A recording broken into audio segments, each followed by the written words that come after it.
Magandang hapon po. Ayan. So, usapin na natin si bro. Hello po. Ayan. Bro, hello. May mga tanong na yung ating mga viewers. No? Una-una, kumusta si... kumusta ka na bro? Ako po. Ikaw? Okay naman po. Medyo okay na po yun dyan. Kasi bro, marami nag-alala. Yung napanood nila kasi sa ibang live at saka sa vlog ni Jack na sa hospital ka. Ano ba bro ang dahilan nung naramdaman? Ano po yung gastroenteritis? Ano bro ang naramdaman mo bago ka nag-doktor? Ano po yun? Yung bigla pa akong nagising tapos nasuka pa akong acid. Yung halos nagsusuka na pa ako ng daming beses. So bro, maraming nag-alala doon. Opo. Pero ngayon okay naman na. Opo. Ayan. Ayos na po.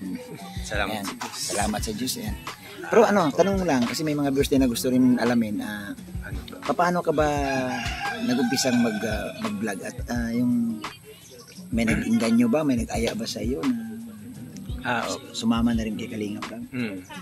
Yung po nun, nag-start ko nun yung dedication po ni Rabay. Doon. Yung sa Manila po kasi ako nung nag-work. Saan sa Manila? Sa may Alabang po. Alabang ka.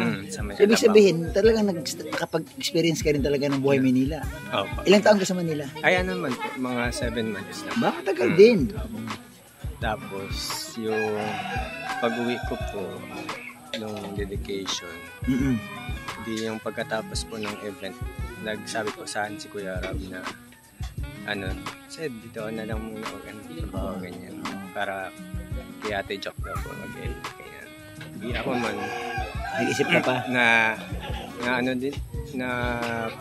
din ako, parang okay rin kasi ay hirap po mag-uwi pag pag may mga okasyon. Kumbaga mas maganda rin yung ganito, parang iba yung parang freelancer ka. Tsaka siguro maganda yung bang nandito ka na talaga sa lugar mo. Opo, yung nasa malapit sa bahay. Yun, tama. Kasi kailangan pang magpaalam sa bus. Oo, pag umuwi ka, di ba? Hindi ganun minsan kadali. Di napayagan. Yun. So, Sid, may mga viewers na nagtatanong, no? Doon sa mga comment, doon sa mga vlog ni Kalinga Prab about sa inyo ni Roseanne. Natutuwa daw sila kasi parang ramdam nila na inaalagaan mo talaga si Roseanne. Ingat din talaga. Saka si Nanay Nora, mahal si Roseanne. Dapat mahalagaan. Ayan. Beneficiary siya ni Kalinga Prab. Bro, sabi ng viewers, talaga bro na mahihain ka daw talaga? Kahit walang camera. Opo, mahihain po. Introvert po talaga. Ako magpapatunay, hindi talaga siya para salita, yung sa isang tabi lang siya, tapos sumasagutan sa pag tinatanong. Hindi siya katulad namin na mahilig kami talagang magkwento. Bro, pang ilan ka sa magkakapatid? Bunso po ako. Ikaw ang pinakabunso? Sa 8 po. So ilang kayong lalaki? Dalawa po. Dalawa lang. Tapos 5 babae. Ayan. Pero yung yung isang lalaki na namatay, kaya 7 na lang. So ikaw lang talaga nag-iisang lalaki? Dalawa po. Dalawa na ngayon? Dalawa lang talaga. Yung isa po, pangalawang panganay. Yung lalaki. Bro, anong tanong ko lang, anong katangian ang nakita mo kay Roseanne? Anong hinahangaan mo sa kanya, bro? Kung mayroon masipag po, tapos strong personality. Personality. Saka madali siya pong makahalubilo. Oo. Hindi ba siya bro mahiyain, si Roseanne? Hindi po, kalub po. Kaya minsan po medyo nawala din yung pagkamayain ko kasi masyadong outgoing si Rose. Kaya ayos yung medyo balance yung tandem. Bro, message mo sa mga viewers na nagmamahal sa inyo. Yan, sa mga saka sa sponsor na rin. Sa mga viewers po ng Kalinga.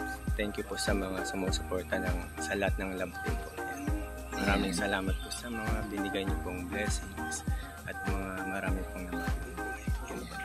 Bro, salamat bro, hindi na kita abalahin. Abangan nila bro yung parating na upload ni Kalinga Prab yung patungkol sa inyo ni Roseanne. Abangan nila. Ang ganda po. Yan. Abang kayo, may mga bago tayong mapapanood. Kaya sinerte pa ako ngayon. Ayan. Inuwerte siya. Salamat bro. Thank you. Salamat po ha. Salamat po kay Cedric. Ayan, salamat sa iyo bro no sa pagpa-unlock sa ating panayam. Thank you so much po no sa lahat ng viewers. Pasalamatan natin si Kuya Bal, si Ate Edna, si Kalinga Prab, syempre no. Salamat Kalinga Prab at na-invite mo ako sa iyong team. At sobra ako nag-enjoy no. Grabe. Walang ginawa kundi tawanan no sa biyahe. Banding sa Keyboys, napakasaya kasama dahil hindi ka malulungkot pagkasama mo si Kalinga Prab. Siyempre po, pasalamatan din natin ang mga viewers. Ayan. Viewers po ng Team Kalingap. Thank you so much sa inyo. Sa Jumcar community, sa EDSI, no? Sa Rochelle, salamat din kay Royal Balalag. At siyempre, salamat po sa mga sponsor ni Kalinga Prab no? Sa kanyang mga lab team. At tuloy-tuloy lang po yung ating pag-support kay Kalinga Prab at marami po siyang pinaplano sa mga susunod pang mga pagkakataon no. Marami pa pong pwedeng gagawin no, mga pabahay ni Kalinga Prab. Ayan, salamat po. Maraming salamat sa mga tumutulong lalo na po sa ating mga kababayan. Thank you so much. Siyempre sa Team Kalingap, no, suportahan natin si Kuya Bal no, sa kanyang mga upload video. Ayun po. So, yun. Napaka ganda po nating interview kay Cedric, no? Makita mo si Cedric talaga, matahimik. Si Cedric po para din siyang si Edo, na tahimik lang sila, tapos ngiti-ngiti lang sa isang tabi. Hindi talaga sila pala kwento. At mabuti naman at nakausap din natin. No? Abangan nyo po yung kanila pong love team ni Cedric na Cedros. At abangan nyo po sa vlog ni Kalinga Prab kasi nag-vlog po sila at naku, mayroon pong kakaiba talagang nangyari. No? Mayroong kakaiba doon po sa pagbablog kay Roseanne no? Mapapanood nyo po yan pero siyempre hindi natin pwedeng banggitin sa ating vlog no? Pero mayroong kakaiba na talagang kikiligin kayo, matutuwa kayo sa pagdidirect ni Kalinga Prab yan. At siyempre salamat po sa lahat no? ng mga sumusuporta, salamat sa inyo, hindi tayo magsasawang magpapasalamat sa patuloy no? Pagbibigay ng suporta nyo sa amin, no, sa aming mga live, sa aming mga upload, no, sa inyong pag-share, sa inyong pag-like. Salamat po, no? Salamat at siyempre pasalamatan ko ulit si Kalinga Prab sa punta niya dito sa aming Lingap Center 143. So ito po yung ating Lingap Center. Ayan.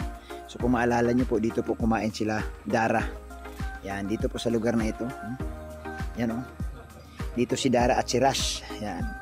So ano yan, isa na yan sa mga nakapunta dito, sila Jack, sila Kuya Bal, dito rin sila tumatambay, kumakain sa ating Lingap Center pag dito sila sa area na ito, mapagawi dito sa lugar na ito, dito sila namamahinga lalo pag sobrang init at pag umuulan, dito rin sila pansamantalang tumatambay sa ating Lingap Center 143. Salamat po sa lahat muli po, maraming salamat, walang katapusang pasasalamat sa Panginoon, sa kay Kuya Bal na nagbigay sa atin ng pagkakataon na makapasok sa Team Kalingap at siyempre kay Kalinga Prab no, na nagbigay din sa atin ng pagkakataon na makasama sa kanyang team.